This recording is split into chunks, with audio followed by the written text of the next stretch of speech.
2 Samuel, chapitre 23. Voici les dernières paroles de David. Déclaration de David, fils d'Isaïe, déclaration de l'homme haut placé, de celui que le Dieu de Jacob a désigné par onction, du doux musicien d'Israël. L'Esprit de l'Éternel parle par moi, et c'est sa parole qui est sur ma langue. Le Dieu d'Israël a parlé, le rocher d'Israël m'a dit, celui qui règne parmi les hommes avec justice, celui qui règne dans la crainte de Dieu, est pareil à la lumière du matin quand le soleil brille et que la matinée est sans nuages. Après la pluie, ses rayons font sortir de terre la verdure. Il en va de même pour ma famille devant Dieu, puisqu'il a conclu une alliance éternelle avec moi, en tout point bien réglée et bien gardée. Il fera pousser tout mon salut et tous mes désirs. Les méchants, eux, sont tous comme des ronces dont on se débarrasse et que l'on ne prend pas avec la main. Celui qui les touche s'arme d'un outil en fer ou du bois d'une lance, et on les brûle au feu sur place. Voici le nom des vaillants hommes qui étaient au service de David. Josheb-Bathshébet, le Tachkémonite, était le chef des officiers. Il était aussi appelé Adino-Léznite, et il fit 800 victimes en une seule fois. Après lui figurait Éléazar, fils de Dodo et petit-fils d'un Nakoshite. Il était l'un des 3 guerriers qui, avec David, défièrent les Philistins rassemblés pour combattre, tandis que les Israélites se retiraient sur les hauteurs. Il se leva et frappa les Philistins jusqu'à ce que sa main soit fatiguée et reste collée à son épée. L'Éternel accomplit une grande délivrance ce jour-là. Le peuple ne revint après Éléazar que pour procéder au pillage. Après lui venait Shamma, fils d'Agé, originaire d'Arar. Les Philistins s'étaient rassemblés à Léchi. Il y avait là une parcelle de terre remplie de lentilles et le peuple avait pris la fuite devant les Philistins. Shamma se posta au milieu du champ et le protégea. Il battit les Philistins et l'Éternel accomplit une grande délivrance. 3 des 30 chefs descendirent vers David à l'époque de la moisson. Ils se trouvaient dans la grotte d'Adulam et une troupe de Philistins campait dans la vallée des Réphaïm. David était alors dans la forteresse et il y avait une garnison de Philistins à Bethléem. Pris d'un soudain désir, David demanda: qui me fera boire de l'eau de la citerne qui se trouve à la porte de Bethléem? Alors ces 3 vaillants hommes pénétrèrent de force dans le camp des Philistins et puisèrent de l'eau dans la citerne qui se trouve à la porte de Bethléem. Puis ils l'apportèrent et la présentèrent à David, mais il refusa de la boire et il la versa comme une offrande à l'Éternel. Il dit: certainement, Éternel, je ne vais pas faire cela. Pourrais-je boire le sang de ces hommes qui sont partis au péril de leur vie? Et il refusa de la boire. Voilà ce que firent ces 3 vaillants hommes. Abishai, le frère de Joab et le fils de Tseruja, était le chef des 3. Il brandit sa lance sur 300 hommes et les tua. Il eut une grande réputation parmi les 3. Il était le plus considéré des 3 et il fut leur chef, mais il n'égala pas les 3 premiers. Benaja, le fils de Jéhojada, qui était un homme vaillant de Capstil, fut célèbre par ses exploits. C'est lui qui frappa les 2 héros de Moab. Il descendit au milieu d'une citerne et il y frappa un lion un jour de neige. Il frappa un Égyptien de belle allure qui tenait une lance à la main. Il descendit contre l'Égyptien avec un bâton, arracha la lance de sa main et s'en servit pour le tuer. Voilà ce que fit Benaja, fils de Jéhojada. Il eut une grande réputation parmi les 3 vaillants hommes. Il était le plus considéré des 30, mais il n'égala pas les 3 premiers. David l'admit dans sa garde personnelle. Parmi les 30 figurait aussi Asaël, le frère de Joab. Elkanan, fils de Dodo, originaire de Bethléem. Shamma et Élika, tous 2 originaires de Harod. Héletz, originaire de Pélet. Ira, fils d'Ikesh, originaire de Tekoa. Abiézer, originaire d'Anatoth. Mebunaï, originaire de Husha. Tsalmon, originaire d'Akoar. Maharaï, originaire de Netopha. Éleb, fils de Baana, lui aussi originaire de Netopha. Itaï, fils de Ribaï, originaire de Gibéa, la ville des Benjaminites. Benaja, originaire de Pirathon. Idaï, originaire de Nakale-Gaash. Abi-Albon, originaire d'Araba. Azmavet, originaire de Barkoum. Eliashba, originaire de Shaalbon. Bénéjachen, Jonathan. Shamma, originaire d'Arar. Akiam, fils de Charar, originaire d'Arar. Éliphélet, fils d'Akashbaï, qui descendait d'un Maacasien, Éliam, le fils d'Akitophel, originaire de Gilo, Etzraï, originaire de Carmel, Paaraï, originaire d'Arab, Jigéal, fils de Nathan, originaire de Tsoba, Bani, originaire de Gad, Tsélek l'ammonite, Naharaï, originaire de Béhéroth, qui était le porteur d'armes de Joab, le fils de Tseruja, Ira et Gareb, originaires de Jéter, Uri le Hittite. En tout, ils étaient 37. 2 Samuel, chapitre 24.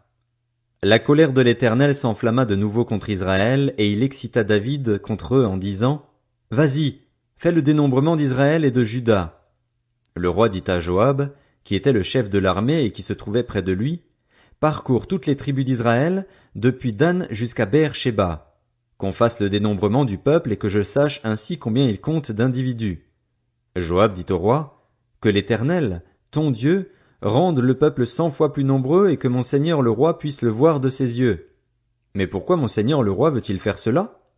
Le roi persista dans l'ordre qu'il donnait à Joab et au chef de l'armée, et ils quittèrent le roi pour procéder au dénombrement du peuple d'Israël.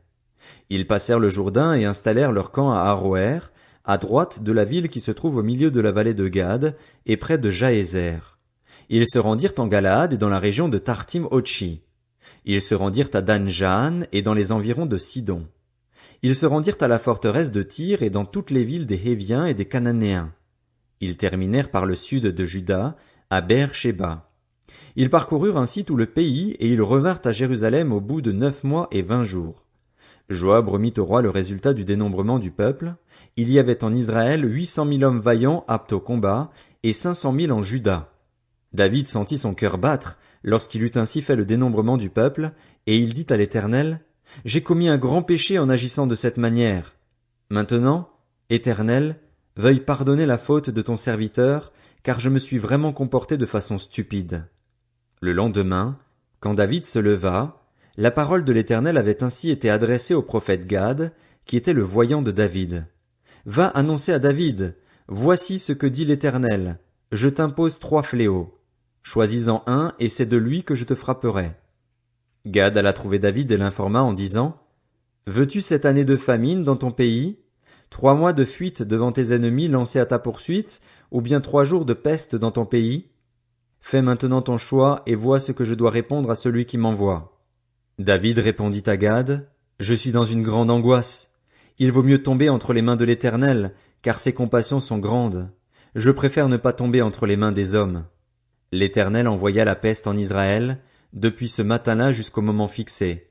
De Dan à Beër-Shéba, 70 000 hommes moururent parmi le peuple. L'ange tendait la main contre Jérusalem pour y semer la dévastation lorsque l'Éternel éprouva des regrets face à ce malheur. Il dit à l'ange chargé de détruire le peuple, « Cela suffit, retire maintenant ta main. » L'ange de l'Éternel se trouvait alors près de l'aire de battage d'Aravna le Jébusien. En voyant l'ange qui frappait parmi le peuple, David dit à l'Éternel, « Regarde, c'est moi qui ai péché, c'est moi qui suis coupable. Mais ces brebis, qu'ont-elles fait?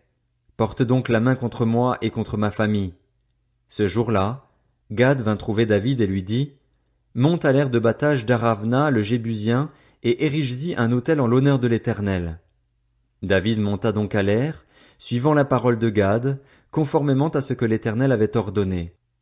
Aravna regarda en bas, et il vit le roi et ses serviteurs se diriger vers lui.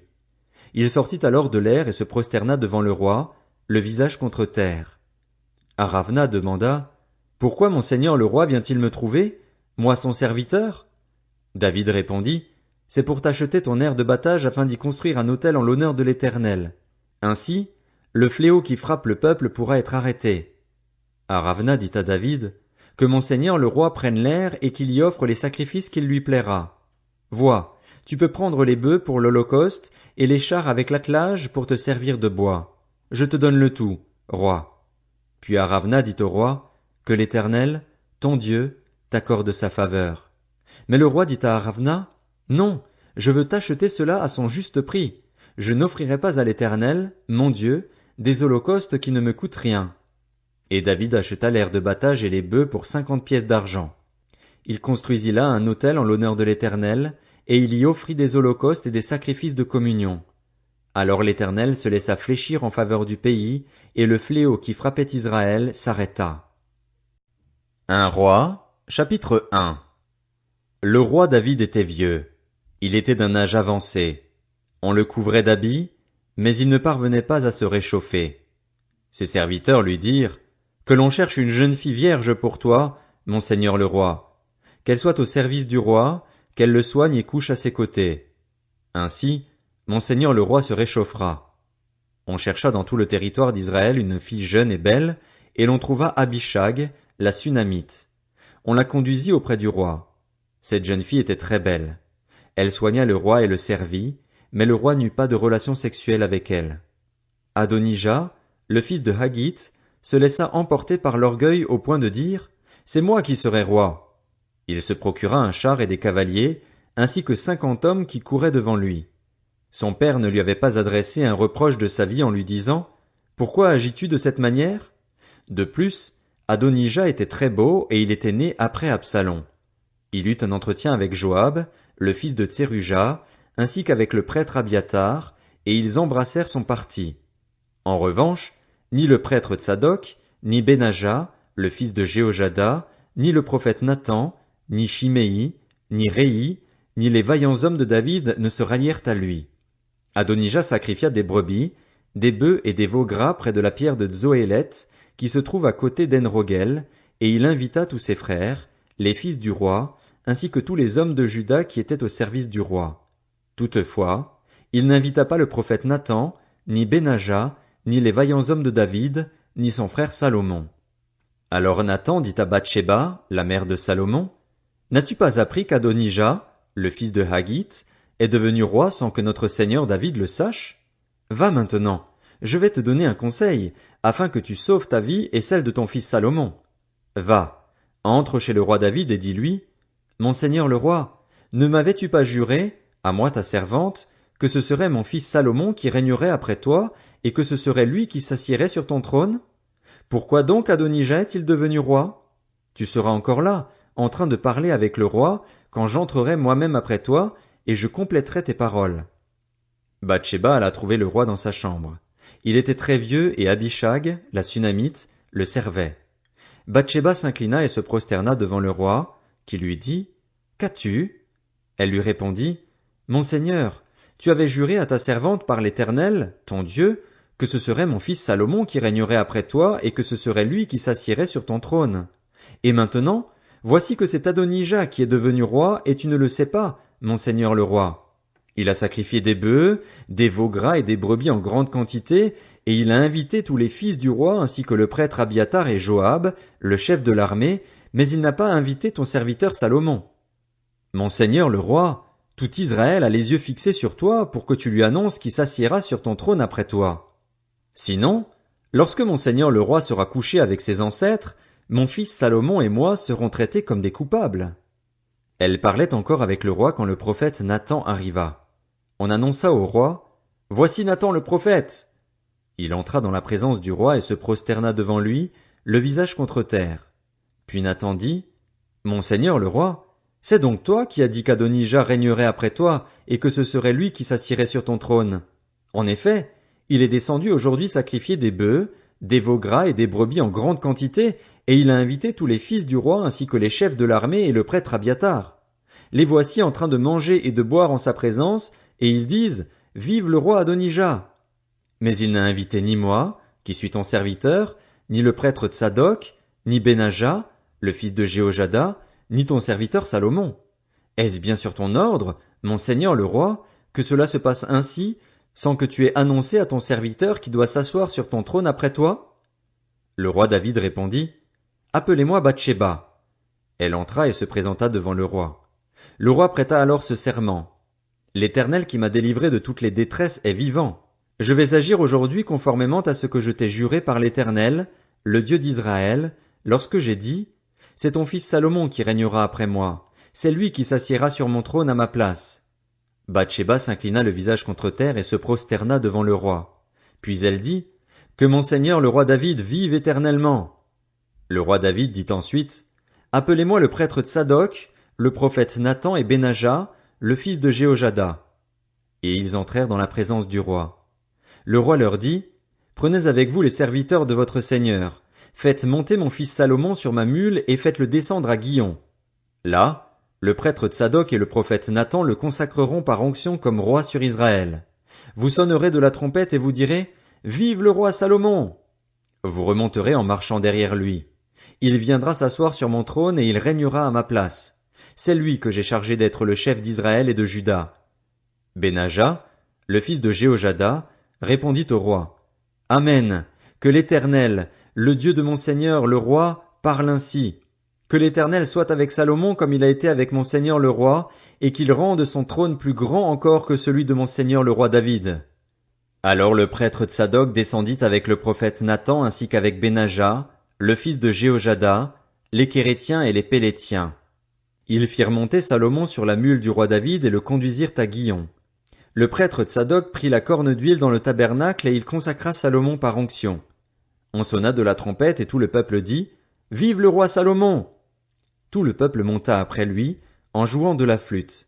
Ils manifestaient une joie si grande que la terre tremblait sous leurs cris. Adonija et tous les invités qui étaient avec lui entendirent tout cela au moment où il finissait de manger. Joab, entendant le son de la trompette, dit, pourquoi ce vacarme dans Jérusalem? Il parlait encore lorsque Jonathan, le fils du prêtre Abiatar, arriva. Adonija lui dit, approche-toi, car tu es un vaillant homme et tu apportes de bonnes nouvelles. Au contraire, répondit Jonathan à Adonija, notre seigneur le roi David a désigné Salomon comme roi.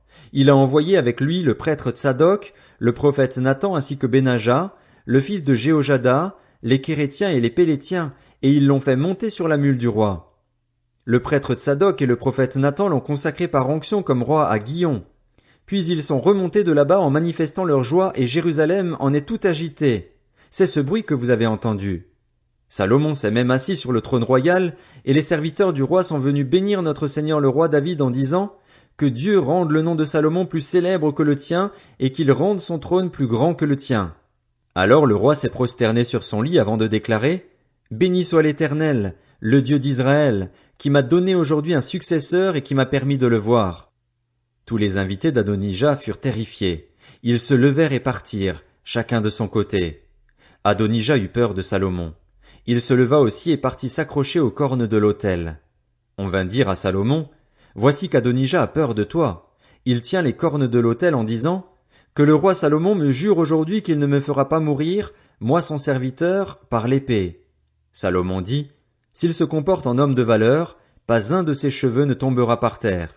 Mais si l'on trouve en lui de la méchanceté, il mourra. Puis le roi Salomon envoya des hommes le faire descendre de l'autel. Il vint se prosterner devant le roi Salomon, et Salomon lui dit, va chez toi.